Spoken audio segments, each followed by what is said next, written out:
Hi, my name is Eden Wiggins. I use she, her pronouns. I am a second-year student in Latin American Studies, and my research was about is about Afro-Panamanian cooking practice. I am a student in the Latin American Studies program, getting my master's degree, and the program itself is kind of marketed as a 2-year program that typically takes anywhere from at earliest and on rare occasions 18 months to complete, but in recent years has taken the average student about 3 years to complete, if I had to guess, just because of narrowing down a research focus, and a lot of students elect to do a thesis, which just requires a high level of like specificity and clear idea in terms of what you want to do to complete that graduation requirement. So I think I always knew that I wanted to go to graduate school because both my parents are graduate degree holders. So my dad actually, which I mentioned to you, he is getting his doctoral degree. He just had his hooding ceremony earlier this week, which of course I was here, so I wasn't able to make it, but he has his graduation ceremony next week. But both my parents are graduate degree holders, and education has always been a top priority in our household. My sister and I both went to a college prep school, so it was like, okay, at the like I don't know, it was just kind of a family value, education and higher education at that. So it was kind of something I knew that I wanted to pursue. In undergrad, I actually studied biology. So initially, I thought that my graduate education would kind of lead me to law school. It was my dad's idea for me to study biology because I took a really big interest in biology as a high school student. I really loved it. And it was his suggestion that I study biology because the critical thinking skills associated with a STEM major actually really helps students perform well on the LSAT. And so that was my initial reasoning. And I wanted to initially double major in biology and then also political science, but there wasn't enough space to do that, especially because biology kind of like required a chemistry minor. So where I went to school, everybody who majored in biology also had to do chemistry. And then I also made space in my schedule because of my AP exams to put in a Spanish minor. But aside from that, like global diversity has always been like a strong household value of mine. And I've always been interested in the intersections between the Black and Latinx diasporas. I've had a lot of family friends who kind of fit that like identity. Studied a lot of Spanish in high school, did several exchange programs. So I was always really interested in Latin America, but I was also very interested in foreign affairs. So I wanted to go to law school to become like either an immigration lawyer or like an international law type of lawyer. Like that was my initial trajectory when I like set out in undergrad. And so what that looked like was me studying to be biology and then considering, okay, maybe since I am in this major, I might as well consider a health profession or a professional career related to this. I kind of weeded that out through summer internship programs. Like, no, it's taking me back to this need to learn more about the world around me, more about language, culture, history. Um, yeah.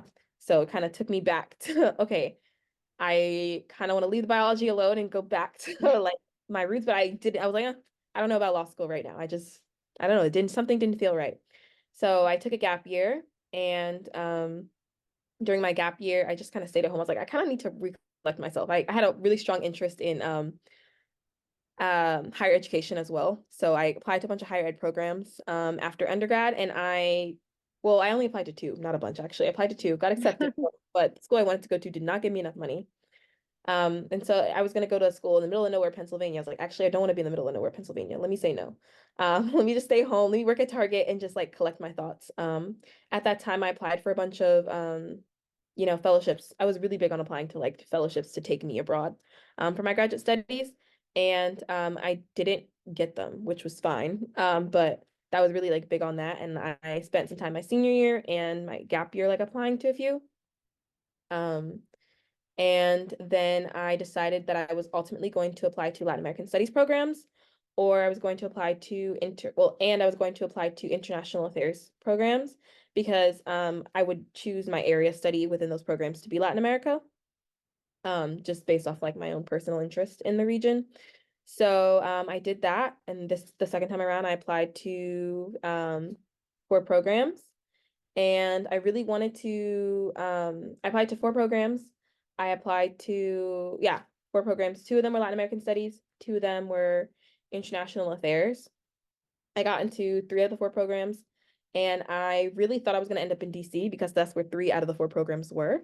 And so I really wanted to go to Georgetown for Latin American Studies, but Georgetown did not offer me any money. I was like, wow. So I wrote a strongly worded letter talking about, you guys are the only graduate institution that did not offer me any money. And they were like, oh, here's $7,000. Like, great, but it takes $80,000 to go here. I will not be coming. Um, and so UCSD offered me a comprehensive way to, afford this degree. I was like, wow, California, I have to have my Cali moment. That's kind of how I ended up here. I didn't know too much about the program, and honestly, I don't know how I found this Latin American Studies program out of however many there are in the country, but I did find it, and that's how I ended up at UCSD doing my master's here. I went to Claflin University for undergrad, which is a historically Black university in South Carolina. About 2,000 students, anywhere from, usually the numbers are from like 1,700 to 2,100, depending on the year. But it's a small school, liberal arts university in Orangeburg, South Carolina, and I loved every minute that I was there. I really feel like they championed me as like, well, they, as in the environment there, championed me as like a leader and as a scholar there. And I felt like I had a lot of, intellectual and personal development while I was there. Yeah, I think that my professors there were very much involved and like invested in my success as a student and as a leader. And I felt like I didn't really have to go searching for opportunities to succeed or to shine, but rather like my professors like kind of sought me out for opportunities that they knew of or like had in mind. Yeah, I made a lot of close-knit friendships there, and I just really loved every moment of my experience there. Compared to UCSD, it was definitely a shift. I described my whole first year as feeling like I was living in a simulation because it was kind of like, oh, being back out in the real world and recognizing, reliving again, actually, because I'd lived it my whole life prior to this experience, but like reliving my minority status and experiencing it in a different way in California, which has its own, culture. I feel like every state has its own culture, but experiencing that shift in a way that kind of felt a little bit like lonely and isolating, especially coming from a really small school that was close knit to this like larger campus. Um, but I would say that, I was prepared to navigate this system because I think I've been prepared my entire life and also had the opportunity to exercise in a setting outside of my parents in the university setting. I've been like prepared. I was prepared my whole life and had the opportunity in a smaller setting to exercise my independence.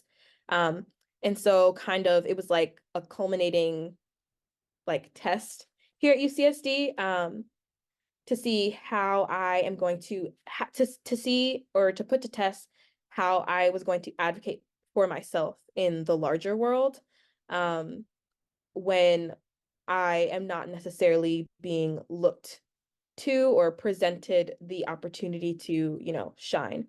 And what I mean by that is like I got here and I connected myself to resources at UCSD because I don't know, I was just like Googling, oh, how do I do this? How do I do that? Finding websites, calling people, showing up to offices. Even the positions that I hold now was like me staying on Handshake and reading job postings and applying and applying and applying. Yeah, making my social networks here, just trying to navigate, feeling a little less lonely, feeling a little less, to try and feel a little less lonely, a little less isolated, and kind of take advantage of the resources here. I definitely think that UCSD has a lot more resources than like my undergraduate institution, but I don't necessarily feel like the resources, the way in which they are presented are like as yeah, there's a lot more resources here, but there's also a lot more to get lost in, if that makes sense. So that's how my experiences compare. I definitely think this degree program that I'm right now is a lot more like self-directed compared to my undergraduate degree program, in the sense that I have like more choices, more autonomy in what I want to study and how it counts towards my progression throughout the degree program, which I am thankful for. But overall, yeah, that's kind of how I would describe the differences. Yeah. Honestly, I really feel like I'm 24. It's been 24 years in the making of the independence that I exercise. I think I've always been relatively independent since I was younger. And I think a lot of that, like even in my choice to, like you say, move across the country was just like it didn't happen overnight. It was kind of like built up in like my years of exercising choice and independence and freedom. And I think that my parents are definitely probably my biggest role models, modeling education as a household value, and then also just seeing them with their graduate education. And I feel like at times, like, you know, it might have felt uncomfortable to be here in the degree program, literally being in the trenches of the work and the responsibilities and the stress and the quarter system, which I've literally never dealt with before. But I think just kind of the years of knowing that, hey, I do school. School's my thing. Kind of keep going. I don't even know if I'm answering your question appropriately. Um, and then I guess here when I started, I don't know.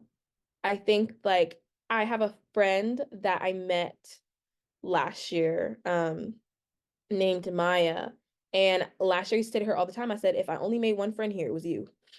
Not to say that I haven't made other connections here, but I think that making friends with someone who was kind of in like a similar position as me, coming from a small HBCU, other side of the country, first years at the same time, um, I think it like really helped know that, hey, I'm not in this alone. And then also, among the Black graduate students here, we have like a network with each other to like kind of check in. Like we have like a chat, we come together, like talk and like host like informal events. So that has also been really helpful and instrumental for me, like building a community here.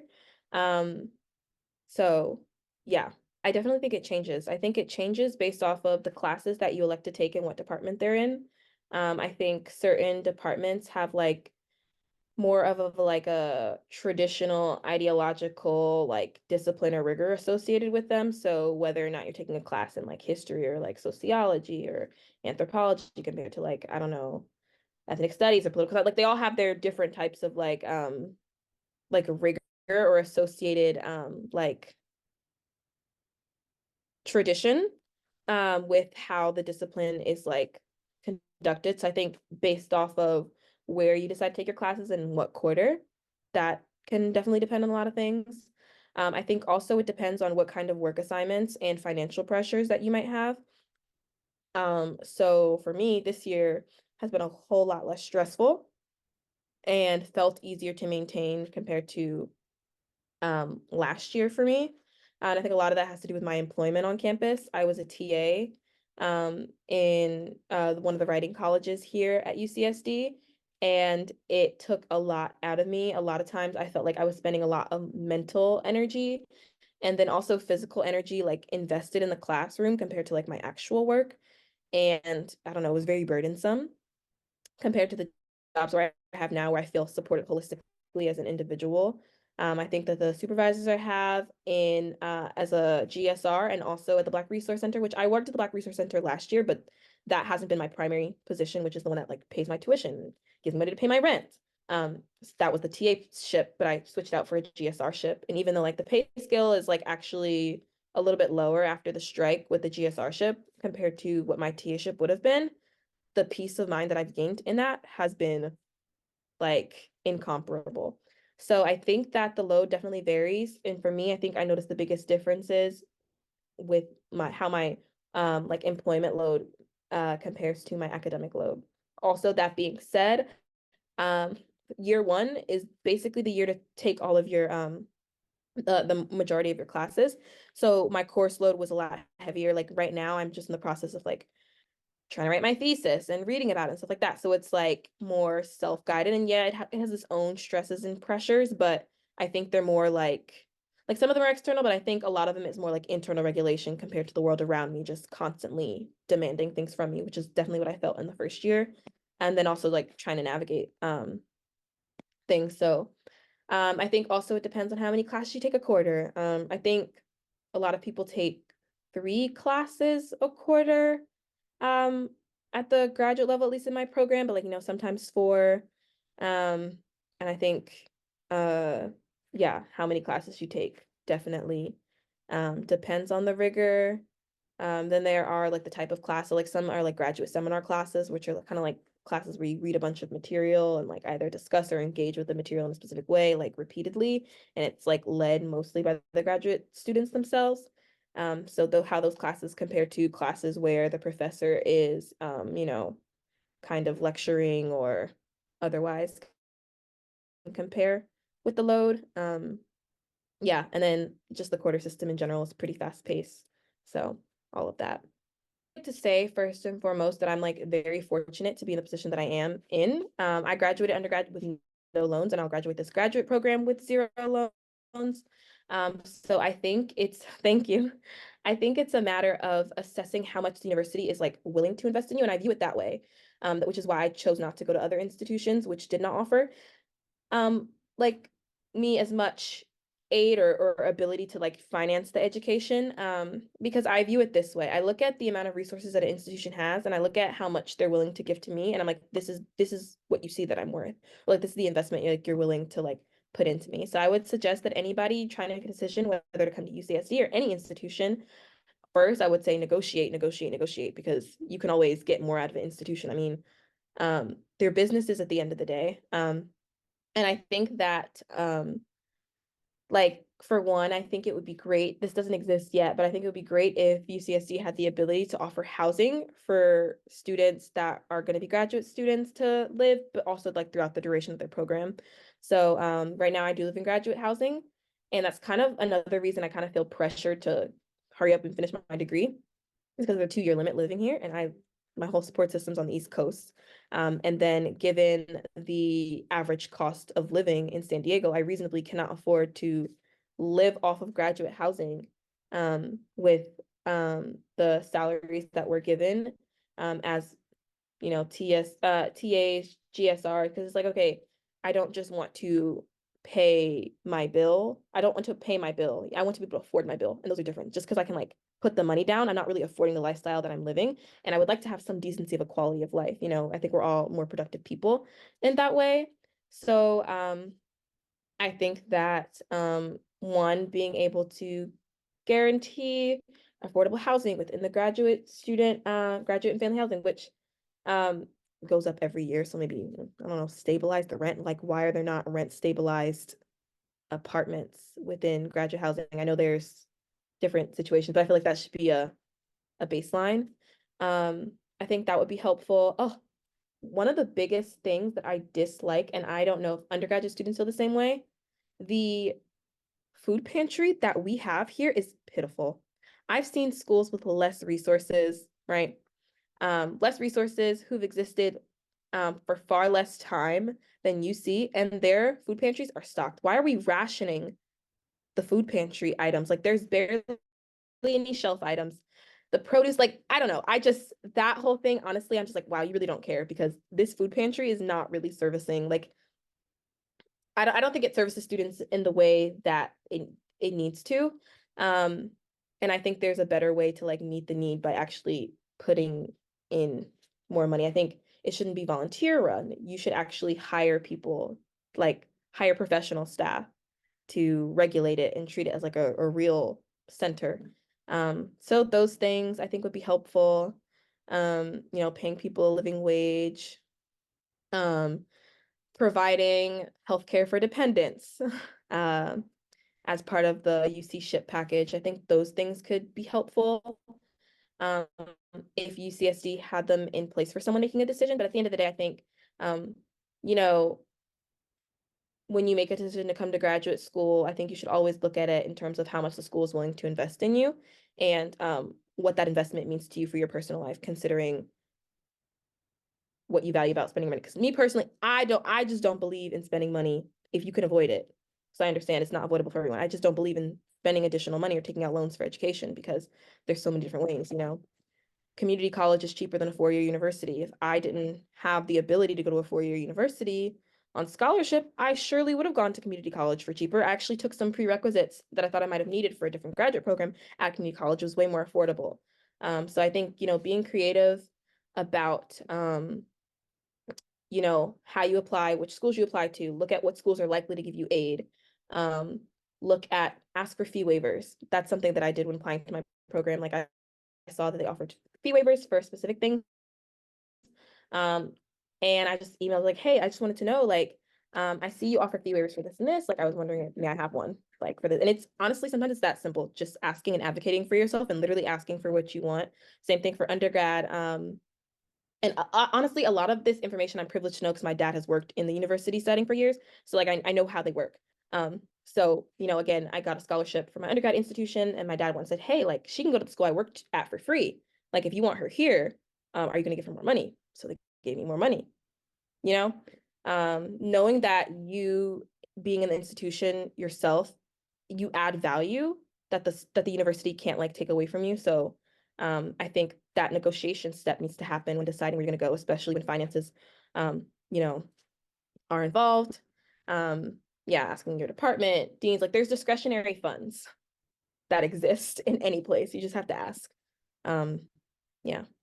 Yourself. I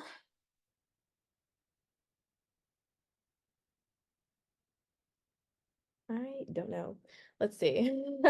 I kind of want to say something along the lines of letting myself know that my mind will just continue to change while I'm here. Like the whole reason that you start a program and the reason why you finish it might be like completely different, and that I still don't know what I want to do when I grow up. And I'm still waiting to find out. Like that's essentially it.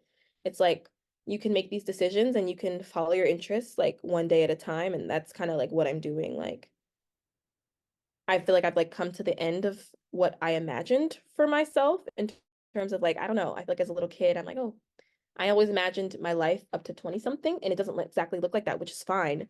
Because, you know, I've done a lot of beautiful, wonderful, amazing things and had so many great experiences. But I think it's just kind of me realizing that every day I learn more about who I am as a person, that I'm still learning myself, I'm still learning what I want to do. And that, yeah, I don't know, something along those lines, but still learning. Um, Still don't know what I want to be when I grow up, figuring that out.